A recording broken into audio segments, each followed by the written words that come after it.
Hello everyone, this is Jackie Williams. Thank you for joining me. In this video, I want to share with you the blender pens. Now these have been around for quite a long time. I would say decades even. And a lot of people though haven't seen them or aren't sure how to use them, or maybe you have them in your drawer and don't know what to do with them. Now, first of all, they come in a pack of 3 and each pen has 2 tips on it. So there's plenty there. It's also a good thing to share with a friend or two if you would like. But it's also not a bad idea to have a few on hand because the tips are somewhat delicate, and it's always nice to have a fresh, clean, brand new one available. For ways to use the blender pens, number 1 is using them for coloring. Now the blender pens are kind of between watercoloring and a marker. They kind of work like watercoloring, but they don't spread the color as easily.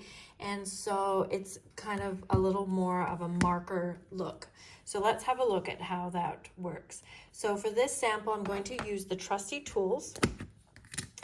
And I am going to stamp in StazOn, just because StazOn is a sure thing that it's not going to bleed. Now I could use some ink refills, but I'm just going to use my ink pads. So all I'm going to do is give them a squeeze on the back, open it up, and then use this little puddle of ink right there in the lid. And then I'll pick some color up. This color is basic beige. It's very pale. You may not be able to see this one on the video very well. Now it does run out of color fairly quickly. Okay, close that one up. And when you're ready to switch colors, I just have a scrap paper and I just very gently rub the side of the marker on the paper. Now you want to preserve that tip as much as you can, so you definitely don't want to be scrubbing with the tip or anything. Okay, now I'm picking up Smoky Slate for this little stripe here, and you could see that, well, maybe you can't because this is also very pale, but the color runs out fairly quickly. So it's sort of like a watery marker is the best way I can describe that. Okay, and then I'll pick up some early espresso for the handle here. You'll be able to see this a little bit better. I'm going to turn it to the side. So I'm going to start on one side and then let it just run out of ink.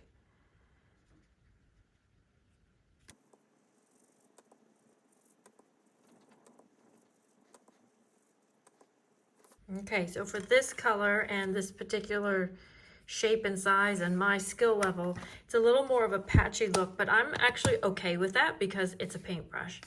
And if it looks a little bit antiqued and used, I'm fine with that.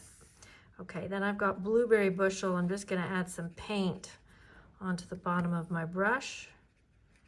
Again, you see how it goes from lots of color to fading out very quickly, and then just clean off your brush, and there we go. I actually quite like that effect. But it's a nice technique too when you don't have maybe a blender pen or a marker in a certain color, maybe you just want a little bit like in the center of a flower or a little detail, then you can color with your ink pads by using a blender pen and coloring it as you need it. So here are my finished samples. I just made some little note cards using various images from the Trusty Tools. Oop, that one goes that way. Trusty Tools stamp set. Okay, let's go on to tip number 2. So tip number 2 is similar, but a little bit of a different technique. And for this sample, I'm going to use Impressions of Bloom, and I'm going to use this stamp here. So for this technique, it's called the ink dragging technique. You need to have an image that has some detail in it like this, or at least with some fairly thick lines. And you'll see what I mean shortly. So Pretty Peacock, I'm going to stamp in Pretty Peacock. Stamp that down, and you'll want to move relatively quickly with this one before the ink dries. So I'm going to take my blender pen over the stamped image, and it's actually just pulling some of that ink from the detail. Or if it's an image that doesn't have maybe those details but has a thick outline, it can pull the ink from the outline of the image. So just so you can see the difference between uncolored and colored. Then here is my finished sample. I did this one in crumb cake, which was a little harder to see. It's why I did your sample in Pretty Peacock. But I just stamped it and then went over it with the blender pen to get that color within the flowers. And then I've also done a scrapbook page with the Gallery Blooms stamp. And because it has such thick outline images, I was able to pull some color into the bloom there to have the flowers have a little bit of color. Okay, then for my third way to use the blender pen, I'm going to use the Storybook Garden patch. And I've already stamped that in Black Stays On again. And for this one, I want to show you how you can use your blender pen with your watercolor pencils. So I will grab this color. Now the pencils are meant to be used, or they're designed to be used with your water painters or just, a paintbrush and water. But I want to show you how it works with your blender pen as well. So I'm just going to color it like normal, or you can use different techniques, but I'm just going to put some color on there. Okay, so you can look at that and it looks like it's been colored with pencils, and not actually all that well, but I'm just giving you the idea. But then if we take our blender pen, it's almost like it melts it, and suddenly it becomes like paint.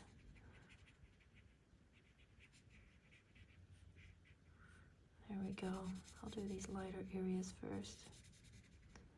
And if I want to get any off my pen, just gently take it off of on the scrap paper.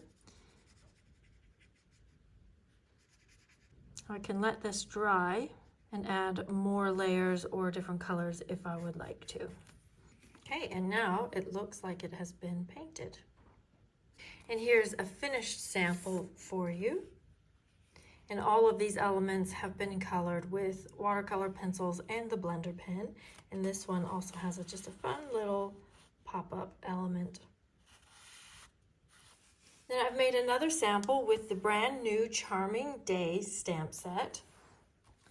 And this one I've used the white watercolor pencil with the blender pen to move that color around so it looks like it has been painted with white. So here are my samples for this little quick class on using blender pens. If you have any questions, please leave them in the comments below. Or if you have a tip that I didn't share, please also leave that. I'd love to hear from you. Thank you so much for being here. Please be sure and hit the like button and subscribe. This is Jackie Williams, and I'll see you next video. Bye-bye.